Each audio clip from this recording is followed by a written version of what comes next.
Hi,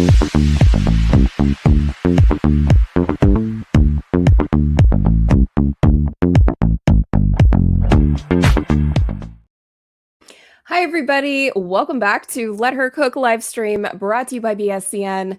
I am Jackie Dutton, your hostess with the mostest.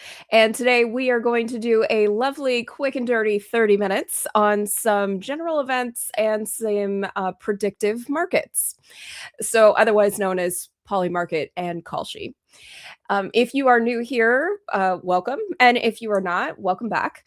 You know that we do this every Monday live at 12 p.m. Eastern. We will also be kind of upsetting a little bit of the order for the rest of the week. And we're just going to look for some top quality picks and get some shorter form content out. But I think I'll talk about that a little later.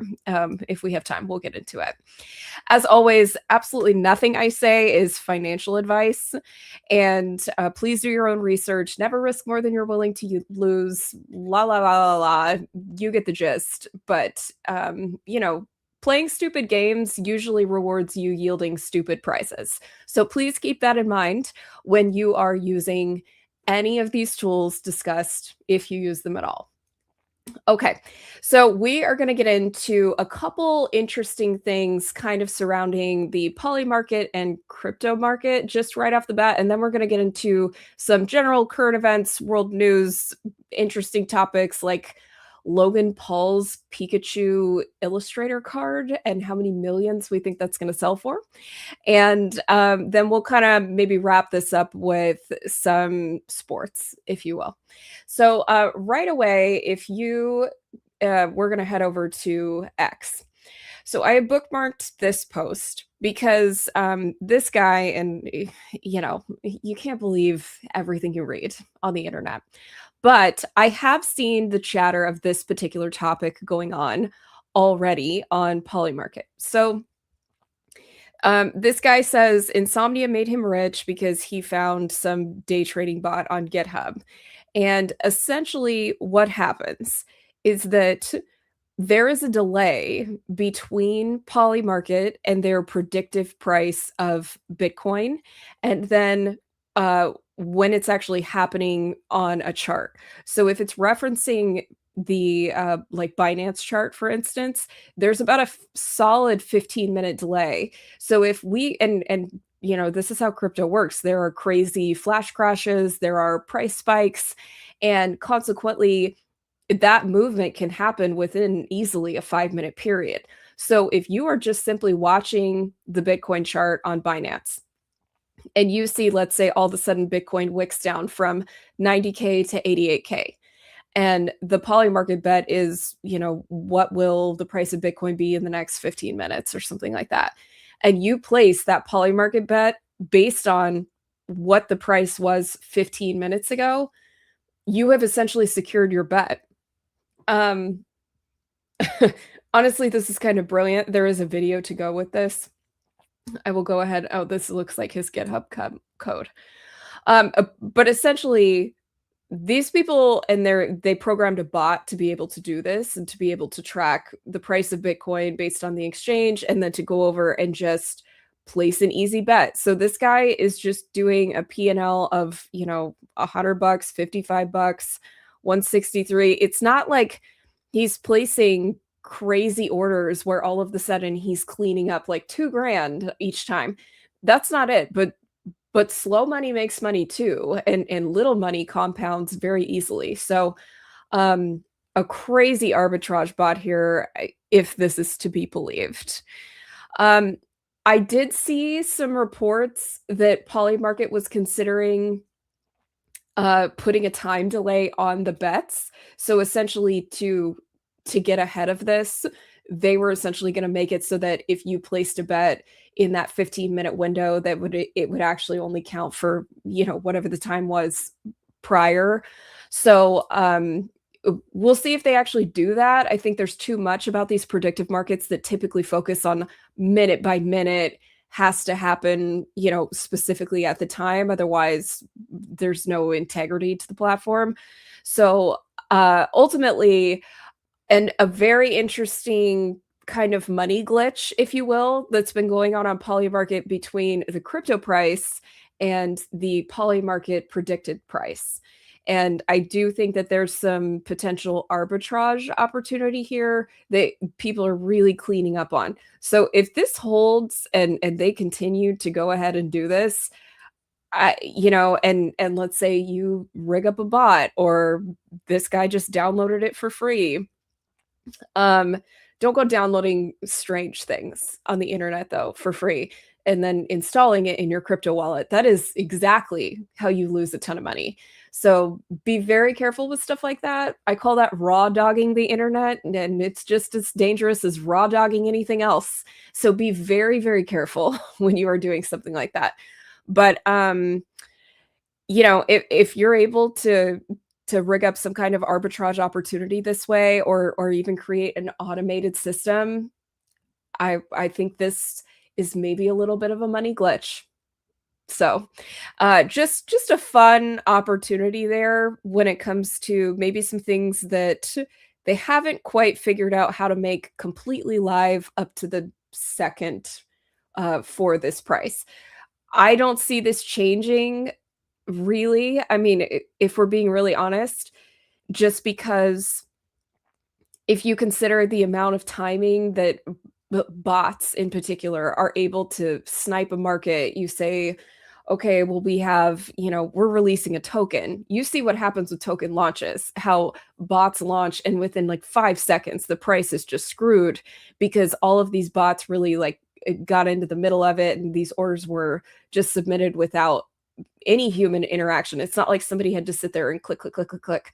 So I don't see opportunities like this really being upended. I do think that the bot market has found a way to infiltrate Polymarket, and they're in it. And this is for sure a solid way that they are absolutely cleaning up. So congrats to this guy. If this is for real, Marlow XBT. And if it's not, damn you for getting everybody's hopes up. All right, so we are going to go to another particular topic here. All right, let's talk about this. So we talked about this a little bit before.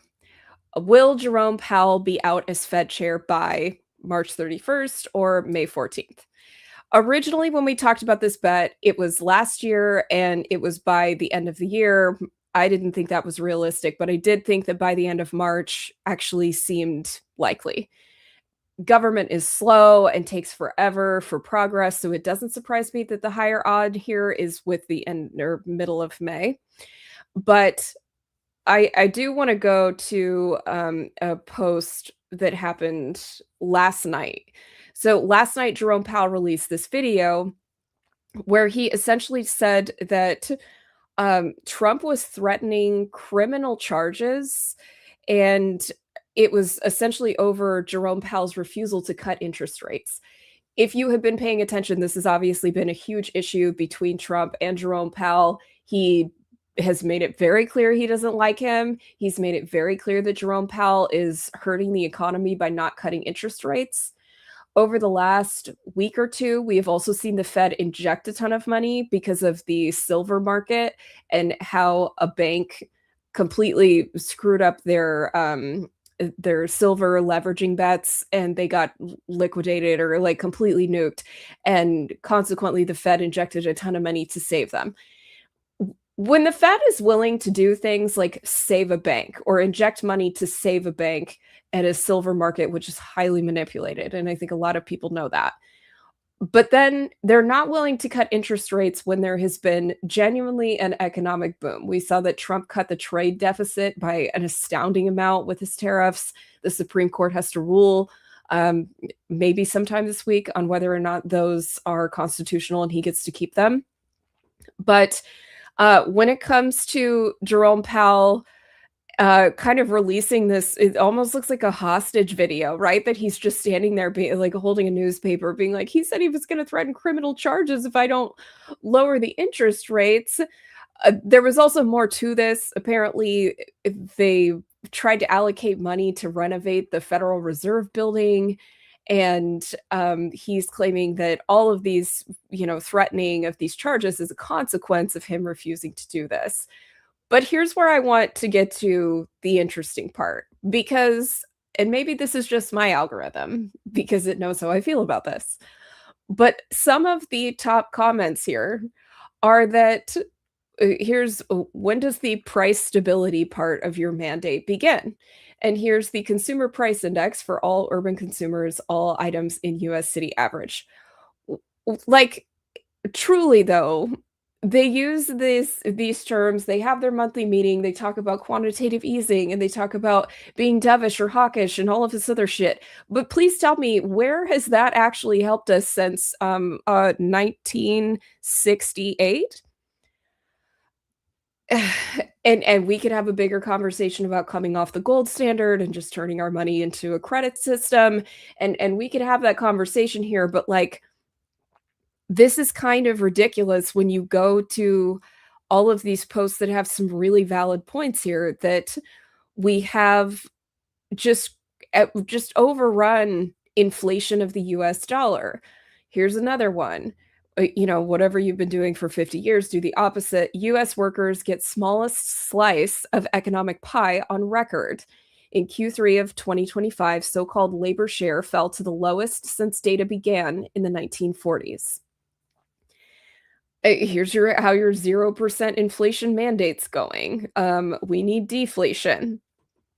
So, and there's obviously a bunch of other comments here that are maybe more in favor, and I would say they're maybe just more like anti-Trump at this point.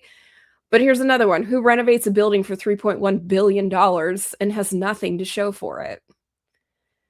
I think the American people in general, whether you're talking about the Leering Center in Minnesota, um, or you are talking about, Doge coming in and trying to figure out that there's, over 300,000 dead people still receiving Social Security, and then you have something like this, a $3.1 billion renovation on a government building.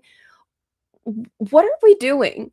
We're spending tax dollars through our noses for what at the end of the day? And then here's this guy coming on to be like, "Oh, I like Trump's threatening me with criminal charges if I won't do it just there's a general and overwhelming feeling, especially in the crypto space, which is end the Fed. And if you look this up throughout history, the only two presidents that have truly attempted to end the Federal Reserve were killed. It was JFK, and I'm pretty sure Abraham Lincoln attempted to, or if it was even a thing with Abraham Lincoln, I think there was one other president and they were shot. But regardless, of trying to end the Fed has never gone well for anybody historically in power. So this, whatever this act is, I don't think a lot of people are really buying it anymore, because as this chart displays here, it hasn't helped us. Whatever they've been doing, this is not helping us. So that's just my mini little rant about this. But if you go to some predictive markets, so there's not only will Jerome Powell be out as the Fed chair, and you can place a bet for the end of March or the middle of May, but will he actually be federally charged by June 30th? I don't think he's actually going to be federally charged.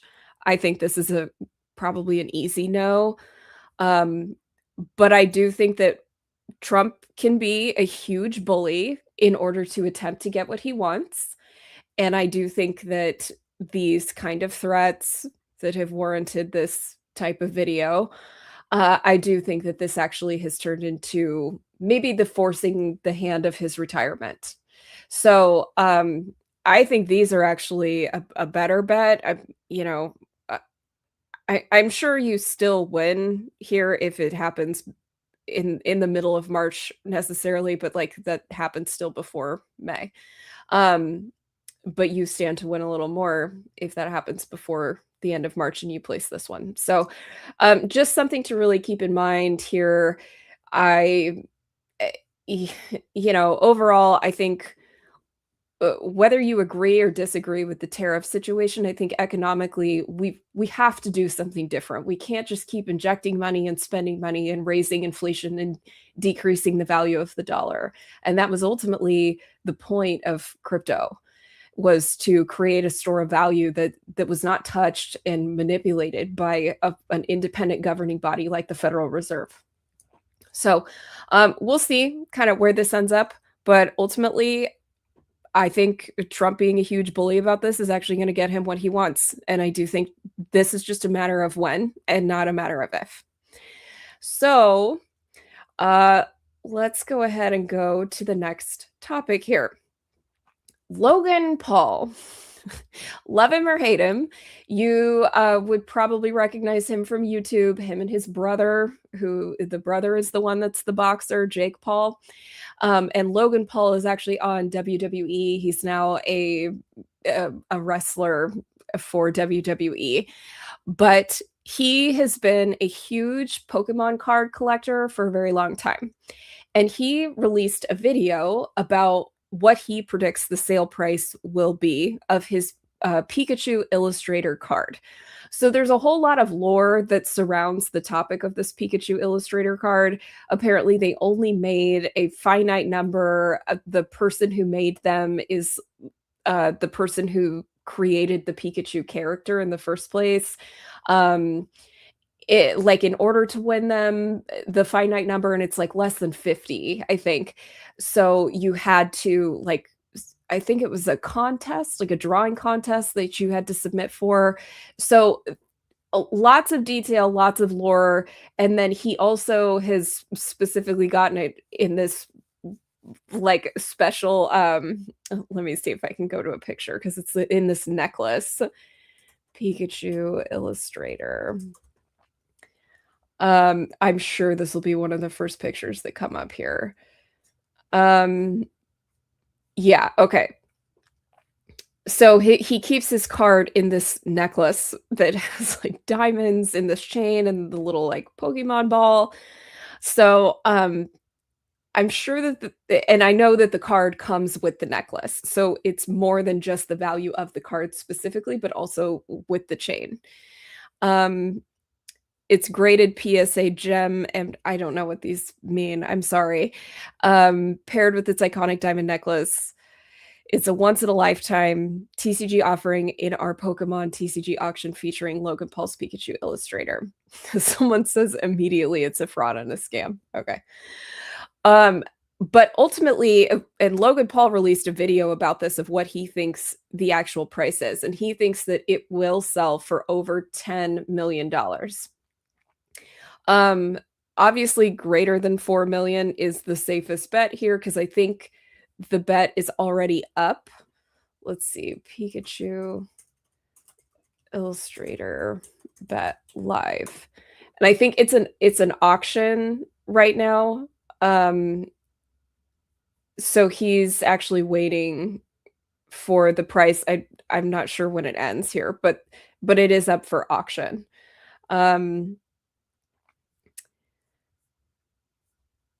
So he's put this up for auction, and he's just kind of waiting for this. Now, I also saw that there were other people placing a type of bet where if it's sold, they made a specific offer for a certain amount, but if it's sold for more than that, they also got part of the like a chunk of money that was like slightly less than $1 million. And Logan Paul ended up declining that part within the auction. So here's your odds right now. He thinks it'll sell for $10,654,054. The odds of that happening, according to Polymarket, as of now, are 55%. And then obviously you have, 8 million, 7 million, 6.5, and descending on down. So the auction, I think, currently is over 5 million. And then we just kind of go up from there. So the real question here is in the lower amounts of, will it actually get up to not only over 10 million, but would you risk to see more than double your money on a 12 million? or, potentially at least 3 times your money with a $15 million bet. Um, I do know that the Pokemon world is absolutely worldwide. This is a kind of its own little economy within itself, and, there are people who buy and trade Pokemon cards probably for a living, like, all day, every day. Um, I I can't really judge. I work in crypto, okay? There was something called Fart Coin, over $1 billion market cap here. So I do not judge. I have no judgment here. Whatever he sells this card for, good for him. I think he originally bought it for a few $1 million, and now he's looking to, profit huge. Good for him. Um, there's also a lot of media hype and a lot of social media hype around him and what he's always trying to do, and I do think that the exposure is usually enough for him to generate whatever he's looking for here. So, the other thing I want you to keep in mind is that it's Polymarket, so we can see kind of on chain and generally like, what happens with certain wallets. But not only I can assure you, I don't know this for sure, but I'm if I was a betting woman, and hello, we're talking about Polymarket, so I probably am here. Um, I would venture to guess that not only is Logan Paul looking to sell for X amount of money, but he has also wagered several sure thing bets here, and he's gonna clean up on 6 ways from Sunday on this bet, on how much it actually sells for. So this will not shock me at all if he's also placed an enormous Polymarket wager on how much it's going to sell for. Now, the only way that that would be like manipulation or insider trading essentially is if he closed the bet super early and took something like 7 million after he placed a huge order. But obviously it behooves him to go ahead and just like let this ride and run up as long as it possibly can. So good luck to Logan on his Pikachu Illustrator sale. And I guess we will all just wait and see how long this particular bet takes. But it should say that it should wrap up here by the end of February. Good luck. Okay, so college football season is almost over. And we, on Monday, a week from today, I believe, we will have the Miami Hurricanes and the Indiana Hoosiers. If you would have told me at the beginning of the season that that was who was going to end up in the final dance of the college football national championship, I would have laughed in your face. But here we are. Particularly if you would have told me it was Indiana that was going to be favored by at least 74%. Yeah, ultimately here, I do think Indiana just has this one.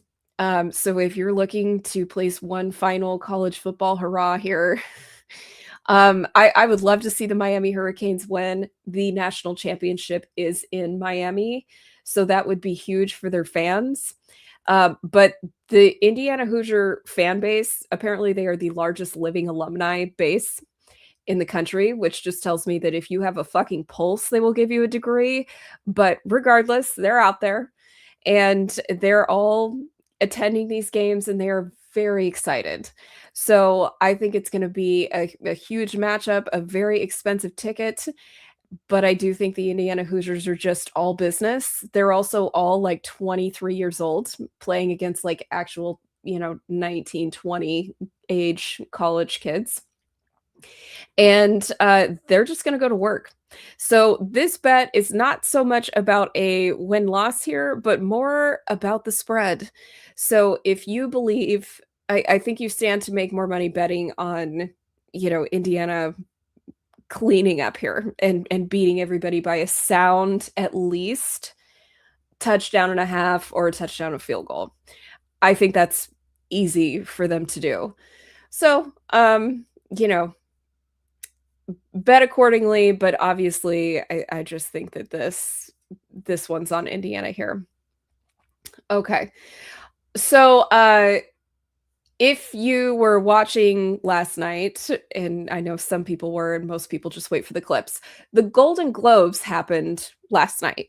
The Golden Globes are kind of like a precursor to the Oscars, but they also combine things like TV, podcasts, other things that are not just movie focused, whereas the Oscars are the big show for just film and typically just movies. So, movies and score, costume, that kind of thing, but it's not for TV. TV is the Emmys. So, when it comes to the Oscars and these bets, I have really noticed that overwhelmingly, the person who wins the best of anything or the film that wins the best of anything, um, they typically also sweep the Oscars as well. So, Timothy Chalamet won Best Actor for his role in Marty Supreme, and then, and he's won this now, I think, twice. So he won the Golden Globe, and then he won whatever the other award ceremony was they were just at. So I think that he takes it for this Oscar bet, and I actually think that a decent strategy here would just be to copy paste the categories from the Golden Globes and then immediately copy paste over to the Oscars, and you'd probably have a decent winning strategy. I think you have a win rate here of at least 80% if you go ahead and do that. So if you go to Polymarket and you type in Oscars 2026, you're going to find a million different kinds of bets and a lot of different ways that you can just, go ahead and buy. Um, yeah, ultimately, they just don't really deviate. I mean, typically there's like one very clear winner. Leonardo DiCaprio's role is for the one battle after another, and I think people just didn't feel like it was that big of an acting stretch for him, although we do feel that there has been a coordinated campaign against Leo for a very long time, against, his ability to win an Oscar when he should have been awarded one many different times for a lot of different films. But I think this year, if we're being fair, and I haven't seen Marty Supreme, but the overwhelming opinion is that Timothy Chalamet is the diamond of the season, if you will, and he's definitely going to clean this one up.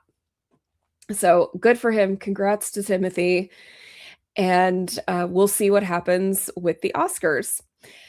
So the last thing I do want to talk about here is this particular sleeper bet.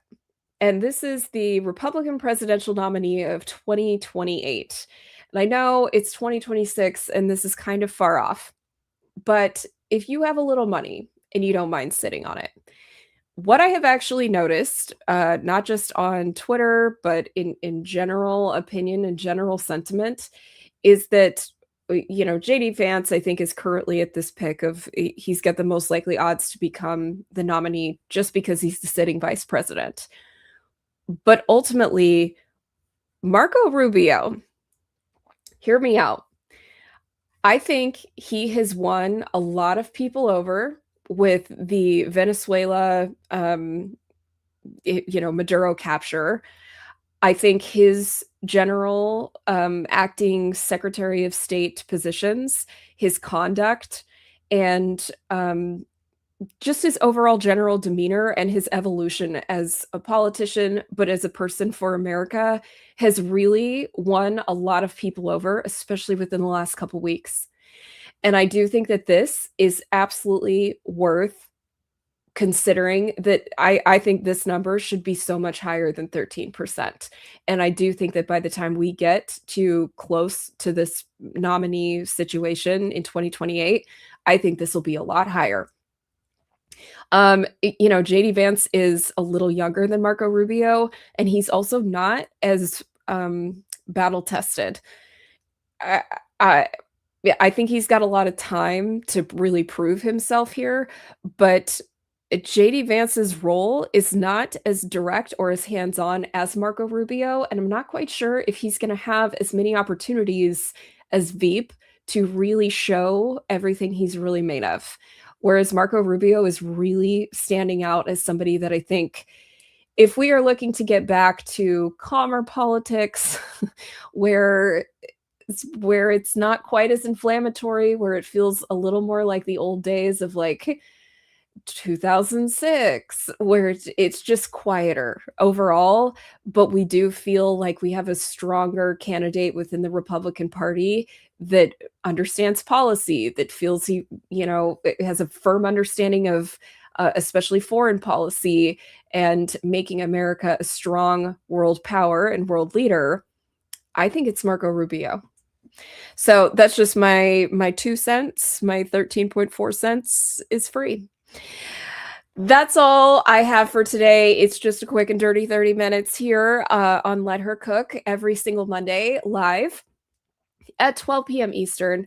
Thank you so much for joining, and we will see you guys next week. And make sure you look for some of the shorter form content that comes up on the channel. Make sure you like, follow, repost, and I will see you guys next week. Bye.